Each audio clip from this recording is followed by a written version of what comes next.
Good morning, students. In today's class, we are going to take the summary of the story Dr. Heidegger's experiment that we have completed in the last 3 classes. But before we take up the summary of the story, let me tell you a little bit about the author. Nathaniel Hawthorne was an American novelist, dark romantic, and short story writer. His works often focus on history, morality, and religion. He was born in 1804 in Salem and died in 1864. He is said to be one of the greatest fiction writers in American literature. He is best known for his novel, The Scarlet Letter, in 1850, and The House of the Seven Gables in 1851. His high rank among American fiction writers is the result of at least 3 considerations. First, he was a skillful craftsman with an impressive arithmetic sense of form. He was the master of a classical literary style that is remarkable for its directness, its clarity, its firmness, and its sureness of idiom. Second, the second reason for Hawthorne's greatness is his moral insight. He inherited the Puritan tradition of moral earnestness, and he was deeply concerned with the concepts of original sin and guilt and the claims of law and conscience.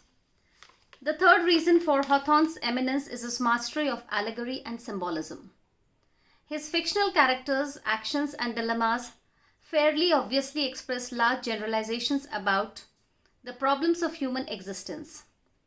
His works initiated the most durable tradition in American fiction, that of the symbolic romance that assumes the universality of guilt and explores the complexities and ambiguities of man's choices. The story that we have in the syllabus is Dr. Heidegger's experiment. Now the summary of the story. As you all know that the story is about an experiment which is to be conducted by Dr. Heidegger, and for this particular conduction of the experiment he has called upon his 4 friends, 3 men and a woman. Dr. Heidegger, an elderly medical doctor who is the subject of many fantastical rumors, invites 4 friends into his study to conduct an experiment on them. The friends Mr. Medbourne, Colonel Killigrew, Mr. Gascoigne, and Widow Wycherley are all elderly people whose reputations have been tarnished in one way or another. The 3 men, moreover, were once bitter rivals competing for the affection of Widow Wycherley, who was very beautiful as a young woman, but is now, like all friends, quite decrepit. All, including Dr. Heidegger, are regarded by others to have gone a bit out of their minds, having suffered greatly in their lives. Dr. Heidegger's study where the friends are gathered is a dusty place of countless curiosities, among which are a human skeleton, a portrait of Dr. Heidegger's long-dead fiancée, a bust of Hippocrates, an enchanted mirror that is rumored to contain the souls of all Dr. Heidegger's dead patients, and a mysterious magic book. Dr. Heidegger removes the book and takes a pressed rose from his pages, explaining that his fiancée, Sylvia Ward, gave it to him 50 years before and he had intended to wear it at their wedding. But unfortunately, Sylvia had died on the eve of their wedding. When the writer begins the story, 2 episodes are very important in the story. The first paragraph in the story is the description of all these 4 characters which Dr. Heidegger wishes to take to conduct the experiment on. Mr. Medbourne had been a prosperous merchant. Colonel Killigrew had been in the army. Mr. Gascoigne was a ruined politician, and Widow Wycherley was a beautiful woman in her young days. The first paragraph deals with how these young people had committed different vices in their youth, and because of those vices, their present was in a kind of a suffering and trauma. The second episode, which is important in the story, is the description of the study of Dr. Heidegger, which I mentioned a few lines back. The important components of Dr. Heidegger's study are a closet, which is door ajar, which has a skeleton hanging inside. The photograph of Sylvia Ward, in fact a portrait of Sylvia Ward, which is on one side of the wall. And there is a magical book and the bust of Hippocrates. Now the 2 descriptions in the story are very important because they are a connecting link to the experiment that he wishes to conduct. Now before Dr. Heidegger begins with the experiment, he takes out a rose which is pressed in the pages of the magic book, and this rose had been the same rose which 50 years ago Sylvia Ward had given to him, and he intended to wear it on the wedding. Dr. Heidegger places the rose in a vase at the center of the table around which they had gathered, and slowly it comes back to life until it looks as though it has just bloomed. His friends think it is a deception, but Dr. Heidegger explains that the water in the vase is from the fabled fountain of youth which is sought after by Ponce de Leon for so long. He then invites his skeptical friends to drink as much of the liquid as they please and pours a champagne glass for each of them. Dr. Heidegger explains that he won't be drinking any of the liquid, only observing.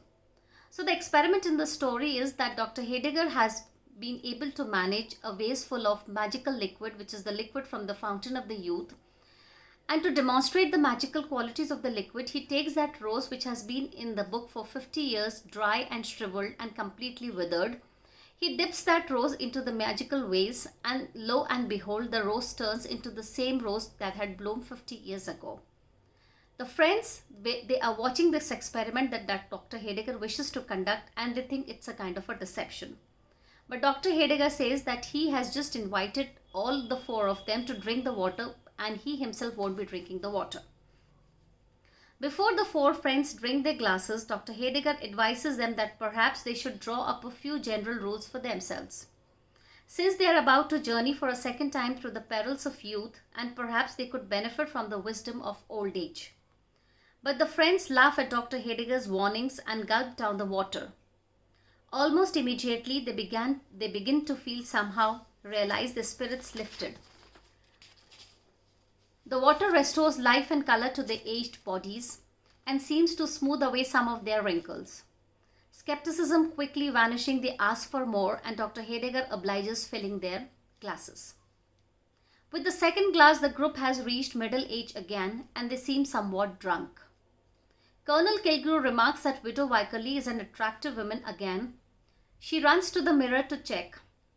Mr. Gascoigne begins talking politics, though it is unclear exactly what he is saying or what year he thinks it is. Colonel Killigrew busies himself by singing a drinking song and ogling Widow Wycherley.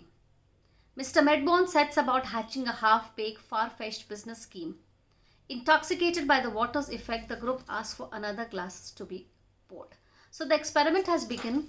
The invitees have started drinking the water, and as slowly they drink the water, they are transformed from old age to middle age, and from middle age to their youth again.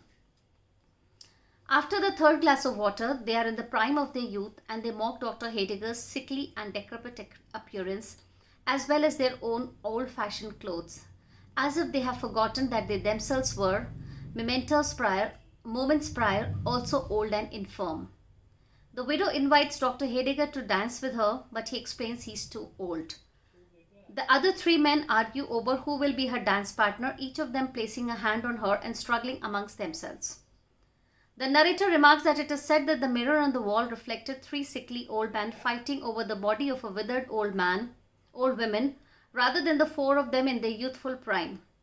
In their fighting, they knock over the table, spilling the vase full of water.